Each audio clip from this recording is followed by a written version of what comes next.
প্রেম কখনো একতরফা হয় না, একতরফা হয় ভালোবাসা। কিরকম? একটা ছেলে যখন একটা মেয়েকে একতরফা ভালোবাসে, অথবা একটা মেয়ে যখন একটা ছেলেকে একতরফা ভালোবাসে, তখন সেটা শুধুই ভালোবাসে।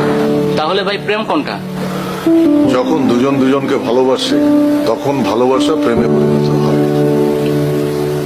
তাহলে ভাই প্রেম ও ভালোবাসার ভিতরে পার্থক্যটা কি? পার্থক্য হলো ভালোবাসা একতরফাও হয়, প্রেম কখনো একতরফা হয় না। ভাই আমাকে প্রেম করার দু একটা টিপস দেন না, কিভাবে একটা মেয়েকে পটাতে হয়। আরে আমি নিজেই তো জানি না, তোকে কি টিপস? তবে এটুকু জানি, সত্যিকারের ভালোবাসাকে চিনতে মেয়েরা বড় বেশি ভুল করে। কিরকম? তুই যখন কাউকে সত্যি ভালোবাসবি, তখন দেখবি তুই তোর ভালোবাসার মানুষকে সহজেই জয় করতে পারছিস না। আর যখন তুই সময় কাটানোর জন্য প্রেম করবি, তখন দেখবি তোর প্রেমটা সহজেই হয়ে গেছে। এটা তো ছোটবেলা থেকে শুনে আসছি।